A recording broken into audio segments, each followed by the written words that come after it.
Welcome to the TommyTV Yearly Recap, hosted by Mylie Sims and Drew Mickey. Good evening, Tornado Nation, and welcome to the 2022-2023 Yearly Recap. Tonight, we will be taking you through this past school year at Taylorville High School. I'm Mylie Sims. And I'm Drew Mickey. We are so excited to be giving you the inside scoop of all the events that have happened at Taylorville High School over the past year. We have had the opportunity to interview many important students and staff. So sit back and relax as Drew and I talk you through the school year. First off, I spoke with head volleyball coach Kim Peabody about the volleyball team's success this past season. So how did you feel before the season began? We were excited about this new season. We knew that we lost some key players with Summer Brandis and Hannah Clayton from the season before. But, we got to make that long run. Last season, we made it to the super sectional that we hosted here at Taylorville. So, we were excited just to get back in the gym and get to playing again.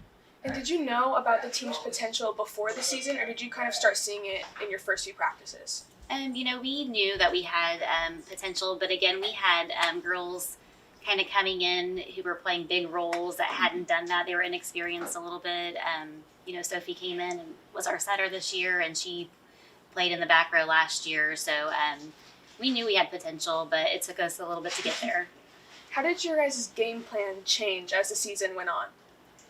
Well, I don't know. I just know that there was a turning point kind of for us when we played Lincoln at home, and they just completely crushed us, and I think that we kind of rock bottom, and then, they think it was a wake-up call to the girls that, they knew they were better than that, and I don't know, they just kind of started clicking after that and went on a nice little run. So when did Redbird Arena become a goal for you guys? I don't know. We just in the postseason take one game at a time, and, we knew we were going to give U-High all we had. They were the number one team in the state, and I think once we got to that game, we're like, okay, the pressure's on them, one more game, and, state's a reality. So I would say that super sectional game. And how do you feel about the season overall?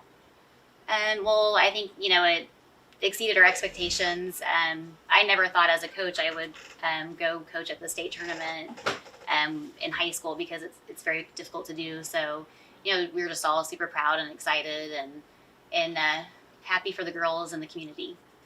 Thank you so much for your time today, and congratulations on a great season. Thank you. We are very proud of our Lady Tornadoes for their hard work this past volleyball season, placing 4th at state. Stay tuned on TommyTV as fall sports approach to catch their next season. Next, let's jump into homecoming. THS homecoming was early this year, taking place on September 10th. We hope everyone involved had a great time at the dance and the week leading up to it. I talked with THS Student Council Vice President Aubrey Kitzman about how they put the event on. Did homecoming being so early this year make you nervous? No, it really didn't make us nervous. As a council, we did a really good job of planning ahead, and so we set all the homecoming plans in the spring. And how long did it take to prepare for this week? It definitely took a few months. We planned at the very end of the school year, and then we did the rest of our planning at the beginning before homecoming. And were you happy with the success of not only the dance, but the whole week and all the events that include that? We thought it went really well. Yeah, we thought it was a great time. We were sad that the dance got moved to inside, but other than that, it went really well. And what stood out to you about this year over past years? I think it was the amount of involvement from all the students in the high school. We really saw the numbers increase with the amount of involvement in homecoming week.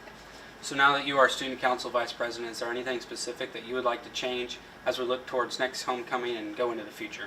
Well, as a council, we all really wanted to change Wednesday night, so we are adding Powder Puff, as many of you know, and changing the bonfire. Certainly exciting news for this homecoming year. Another great homecoming presented by Student Council. The king was Will Turvey, and the queen was Callie Havera. This year, THS Student Council will bring back old traditions while creating new ones of their own. Let's move down the calendar to October 22nd. THS alumni Abby Mazier hosted the first ever Gold Walk to support another student at THS with cancer. Let's take a look. So what is the Gold Walk and how does it work? So the Gold Walk, we created it this year in 2022 after we went on a student council trip during the summer. We went to Kansas City, Missouri and Kansas, And we saw that a school in Texas was doing a similar event. They hosted a week-long fundraiser for cancer, just a different organization down in their area, and they called it Kick Cancer. So we knew that we wanted to bring something back home, but we didn't really know what we wanted to do with it. So during our crazy homecoming schedule, we kind of planned out the Gold Walk, and the Gold Walk is basically kind of like a Relay for Life event. So you either get pledge donations or get flat rate donations. So like people will pledge a certain amount of money for each lap you walk, or people will just donate a flat amount of money to you. And however many laps you do or however many donations, it all goes towards the student's family. So in our circumstance, we didn't have to really find an organization to donate to since there was a student at THS battling cancer. So that's the Gold Walk basically. It was just a fundraiser for a student battling cancer. We had different raffle items. We had a bake sale going on there hosted by Q Club, but it was mostly done by student council. And what kind of impact do you think the Gold Walk made? I think the impact that the Gold Walk made, it not only affected our high school, the student council, but also the community. I know it helped out the student's family a lot because we were able to raise over $8,500 for him and his family. It's definitely a lasting tradition that we will take hopefully farther and farther each year. We're already looking for a new family to donate the funds to. It's just really heartwarming for the community, and like to see all the community members step forward and help out. That was really impactful for me. So how does it feel personally and sort of as a group with student council, knowing that you brought so much support to the student and his family? So knowing that we brought so much support, I had a couple meetings with the parents and with him as well, and being able to see his family at the Gold Walk, it was just like heartwarming. Like it made me like my heart melt. I don't know, just being able to like get in touch with the family beforehand and then seeing certain members of his family show up at the walk. It was kind of like a full circle moment, and then being able to hand that check to them as well. It was mind-blowing how like short of a time we got that done in and how much it helped them out. What advice do you have for someone trying to start something similar to the Gold Walk? I said this on our student council Instagram for my senior advice. It takes one person to change the world, and you can be that one person. Like whenever I entered senior year, I knew that I had this idea in my mind, but it just takes one person to like get the initiative started, and then you can rally up support behind yourself. Well, thank you so much for your time, and congratulations on a successful event. You're welcome. Thank you. We at THS are so thankful for what Abby has done. She raised support and awareness, inspiring others to do the same. Skipping over November now and jumping right into December, let's take a look at the 2022 THS Madrigals. Director Keith Chase talked with me about how the event went. How did Madrigals come together this year? Pretty well.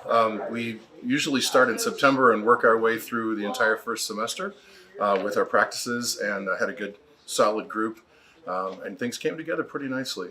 Didn't have any real problems this year at all. So with COVID and all in the past couple of years, was it hard returning back to a full and normal capacity with this event? I wouldn't say it was hard, but I would say it was nice. We had one year where we had to record everything and just do it digitally completely. And then we did a year where we had the audience spread out a little more, and we did to-go boxes for the meal. So we've had to modify for a couple of years. It was really nice to just be able to come back and do it without masks, without, and kind of getting back to the way we have done things for a long time. So this year was the 40th anniversary. How is that special to you? 40th anniversary, I think, is really cool because if you look around the state of Illinois and even around the country, this is one of the longest running madrigal programs that I know about. I know of some that are older, but not many. And I think it's an amazing tradition that was started 40 years ago now and has lasted this long and has kind of grown and changed over the years into something I think is really special. How has Madrigals improved since you've started? Well, I think the biggest thing, the biggest change since I started was we had, when I first came here, we had a smaller space. We were still in the cafeteria, but there were false walls put up on two sides to make the space a little smaller. And we did that for a few years, but then we decided to expand and turn the whole thing 90 degrees and use the entire cafeteria. And that allowed us to have the tables all facing one direction so that the audience, nobody has to turn around, everybody's facing the stage. And it gives us a lot more space to be able to serve the meal, for people to eat more comfortably. And I think it's really been to our advantage to get that extra space. And looking into the future, what is one thing you would like to see improve with Madrigals as you move forward? Oh gosh, improve. I mean, every year we're just looking for the best music performance that we can for that group, for that year. It's different every year because the students change and we have graduation and new members coming in every year. And as far as just the program itself, I don't think we want to probably expand any further than we are. It's a pretty big animal as it is. And so I think our focus is going to be make it the best we can with the group we have and put on a show that is worth the money that people pay to come and see. Well, thank you for your time, Mr. Chase. Absolutely. I just want to say, as a part of Madrigals, it was an amazing experience, and I think it turned out to be a great show. And I think I can speak for all of us involved when I say we are extremely excited for the next year coming up. Up next, the Student Council's work to make Christmas for kids in the community a little better. Don't go anywhere. We'll be back. This is TommyTV Yearly Recap.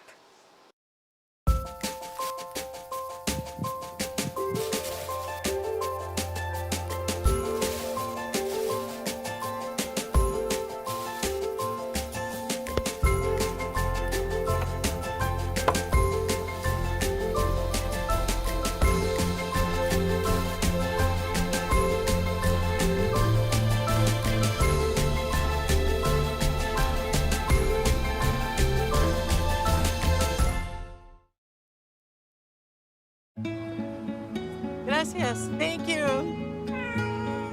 What's wrong, mijo? Donating to a pet's medical care can keep families together. Pets and people belong together. Learn more at petsandpeopletogether.org. Welcome back to the TommyTV Yearly Recap. Next, we spoke to Student Council Advisor Julia Crow about Student Council helping children in need by continuing Angel Tree at THS. Let's take a look. How has Student Council helped to make Angel Tree a better program? We've really tried to work with FFA, and we help also get them some food, not only with the presents, but we try to make sure that every kid in a family gets about the same equal amount of presents because different people buy for different angels and they don't know who they're buying for. So after all the presents come in, we go through all the presents, and if some kid out of the family got a lot less than the other, we go shopping for them and get more stuff for them. Or if a kid just didn't get much, we go out and we get more for them. We want everybody to have a good Christmas. So what is Student Council's reach with Angel Tree? Who do you end up helping throughout the program? We try to stick to Taylorville district students. We send the forms out to the elementary schools, the pre-K center, North, and Memorial. And then we get anywhere from birth up to high school.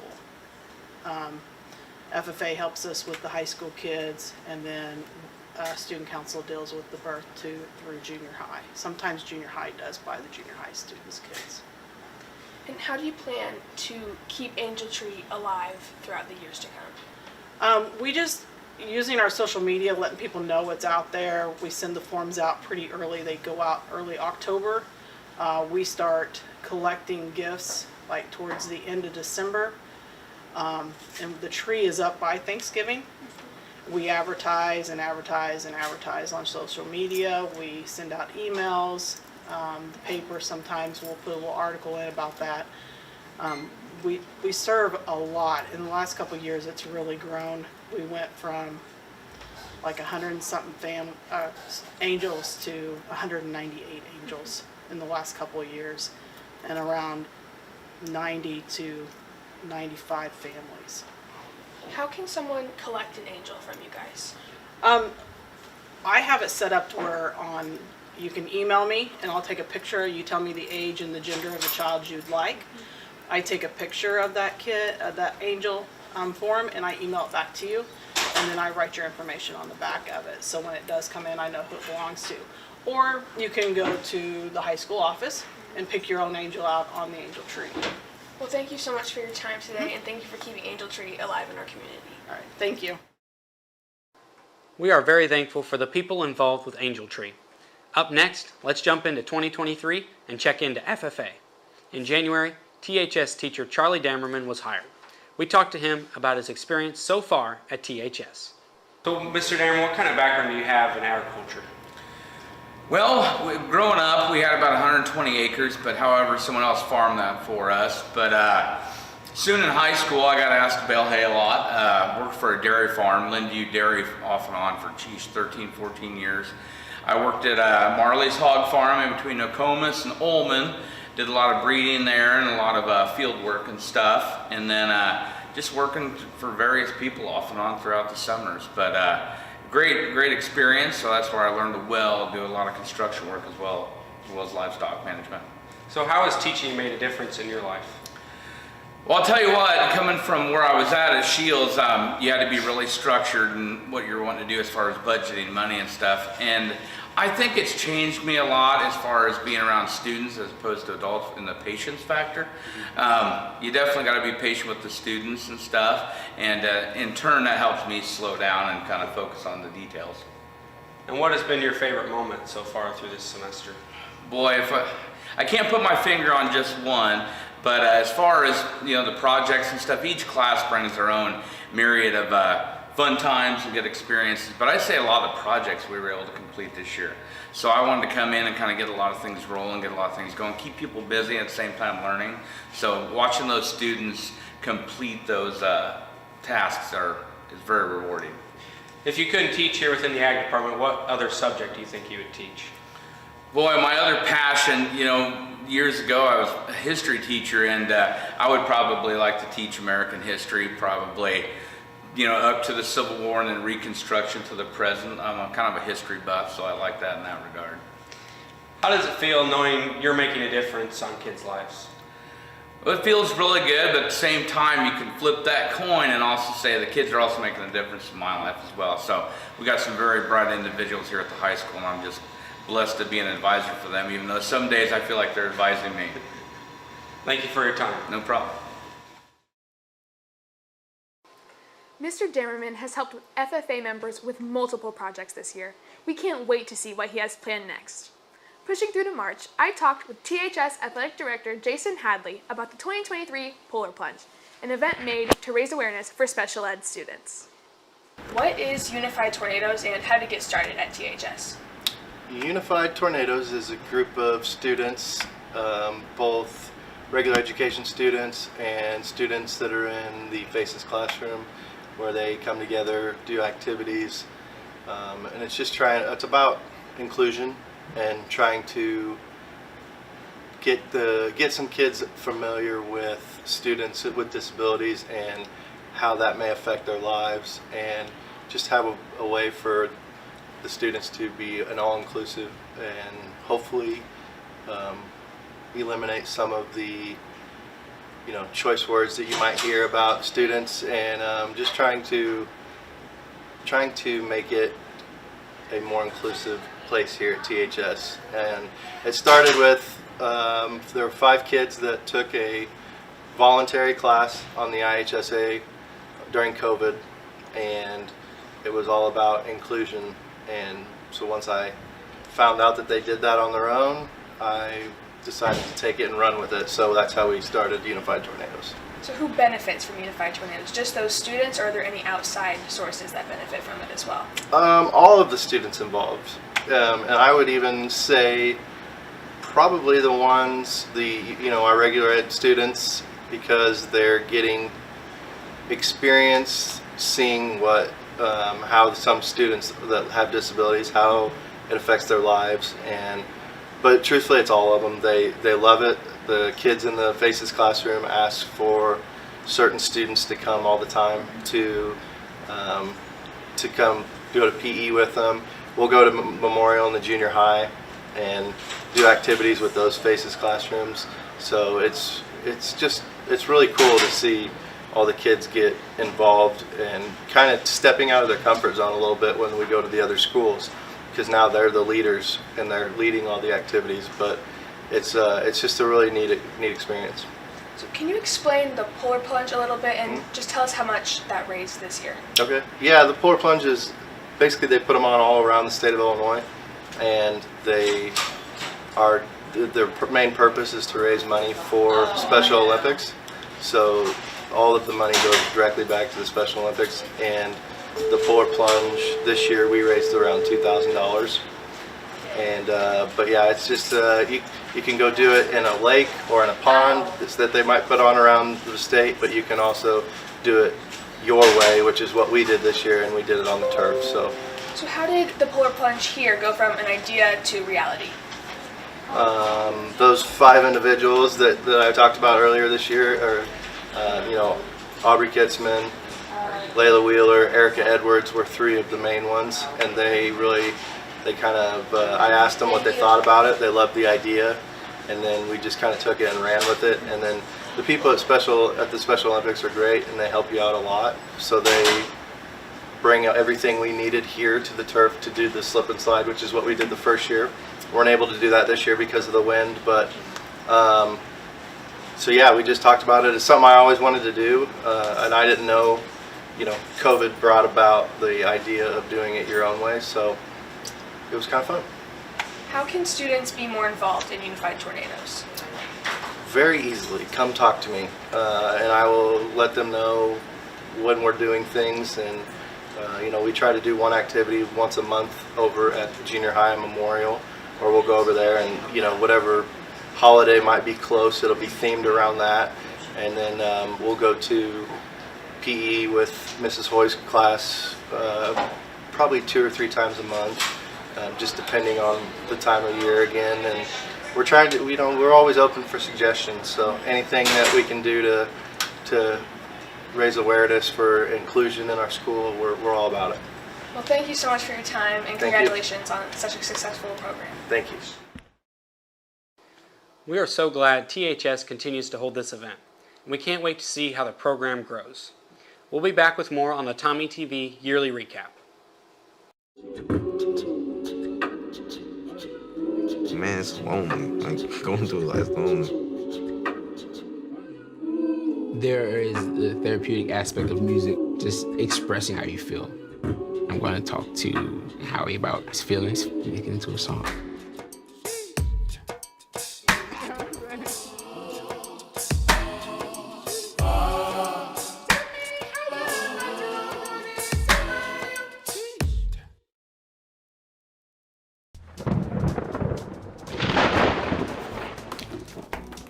This is a disaster. You can't be ready for every little disaster, but you can prepare for a big one. Make an emergency plan today.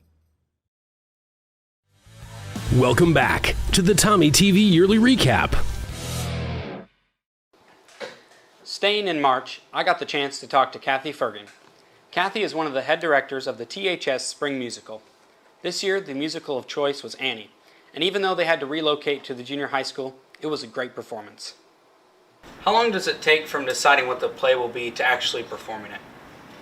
Well, we usually get together, the directors, in the late summer and make a decision. Everybody brings a few suggestions to the table, and then we give each other a couple more weeks to hash it out. So we decide by August, and then we don't really have auditions until January. And then, of course, our performances are in March. So there's a rehearsal schedule of about 8 weeks, but from deciding August to March, you've got, 8 months there. So for me and the other directors to really get a plan in place, which is nice. So how were the rehearsals and how did all of that go this year? I thought everything went great, despite our change of venue. I found out that East Gym was coming down late December, so it was pretty quick of gotta rethink this one. Totally different stage, different side stages, everything. So, but I think, we still rehearsed in the band room. We shared and kind of worked together with Mr. Gunn and the band kids. And then when we were able to use the junior high, we'd go over there and start practicing on the stage. So it was definitely different, but I thought we had a great outcome. So there were certainly some challenges this year, but how has the program grown over the years?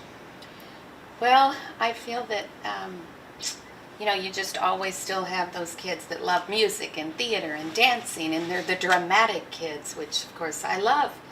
And I think through the years of myself being the director with Mr. Chase, with Mr. Gunn, with a wonderful choreographer, I really think that we've been able to inspire a lot of the younger kids that they want to perform. You know, everybody loves to be a ham at sometimes. So those are the kind of students that we really look for, and they love to perform and entertain, and the audience loves them. And how has the community shown support for the play over the years? The community is great. I think if we could do a musical once every 3 months, the community would pack the house. Just something that everyone loves, live entertainment. And they love songs and music and singing. It makes them happy. We've had several musicals that have had like an afternoon tea for children, and then boom, they just bring the kids in there. They get to meet the actors, and it's just lovely. They get pictures with them. So the community here has always supported the musicals 100%. All right, well, thank you for your time. Thank you. It was so much fun partaking in this year's musical, playing Miss Hannigan. We are so thankful for all of the community support leading up to, during, and following the performance. Moving into April with the second annual Tommy Awards, I spoke to Tommy Awards advisor Adam Vokes about the event. How did the Tommy Awards this year compare to the first annual Tommy Awards? I think they were quite different. The first year there was no expectations on what the community was going to see when they walked in. They didn't know what the awards were going to be like. They only saw the nominations and some of our descriptions of the awards, and then when they walked in, they were, of course, you know, astounded with just how great of a job you guys did to decorate the cafeteria. Now this year it's completely different because the community was talking about it all year, and so I've asked all the kids, do you think the pressure was more this year or last year? And it was kind of mixed, like last year because we'd never done anything like this year because everyone knew what to expect and we had to live up to it. So comparing the two is difficult because they were just very, very different atmospheres. As an advisor, like the Tommy Awards, what improvements did you see from the students, like from meetings last year to just the overall event? Oh, the planning was much smoother. The first year, they didn't know what they was going to run into. The second year, it was just a smoother planning session, I would say.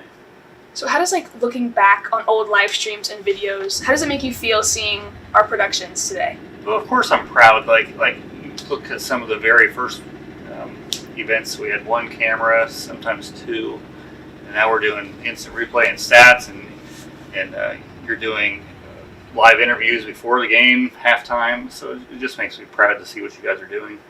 Last year at the Tommy Awards, you were nominated for an award, but the Berry family ended up winning. And this year you were nominated again and won. What does that mean to you to win a Tommy Award? Obviously, don't do it for any kind of recognition. Everything that I do is for you kids to experience what this is all about. And so, certainly an honor. Wasn't looking for any kind of nomination, and I think I spent my speech talking about other people when I did win, but Berry family was certainly a good pick for the first year, and there was really good nominees for the second year as well. If there was one thing you'd want people to know about the Tommy Awards or maybe the behind the scenes process, what would it be? It's 100% student ran. Like, that's it. Like, everyone asks me, like, who's the advisor that's in charge of this, and how do you get the kids buy into this? I said, it's not like that at all. I was like, it's 100% the kids from day one. They do it all, and we're just there to give some input if we're asked. Thank you so much for your time, and congratulations on such an amazing event and program. Oh, thank you. Tommy Awards was so much fun to be a part of, and we can't wait to see what next year holds. Stick around for the final segment after this short break.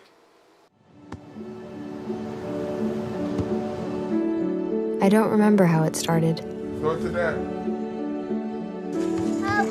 Our back and forth. It always came back. Dad!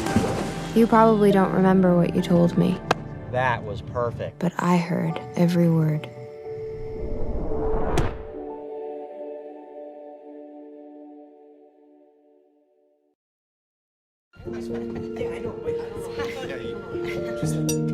Look at that. It's so sad.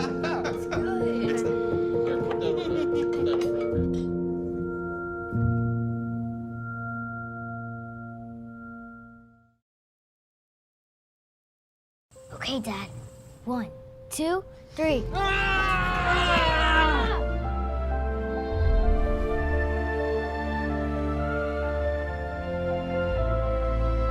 You saved me. Dad? Are you okay? I'm fine, dear. Your hero needs you now, and AARP is here to help. Find the care guides you need at aarp.org/caregiving. Welcome back to the TommyTV Yearly Recap. Finishing off our recap, let's spring into May with Ava Odom and Lily Ella Vale discussing the THS girls track and field team's success this season. What events did you qualify in at state, and what events did your teammates qualify in? First, we had Lily Ella Vale, which qualified in high jump. And then we had Alyssa Andrietta, which qualified in pole vault. And then we had our girls 4x4, which included Sydney Lois, Anna Goodman, Ella Goodman, and Ava Odom. And then Ella Goodman in the 800. And Lily Ella, you were an underclassman this year. What does it mean to have that added level of experience as you continue to move up the ranks through high school? I thought it was a really cool opportunity, and I'm really excited for the next 2 years. How did your fellow classmates support you this year going to state?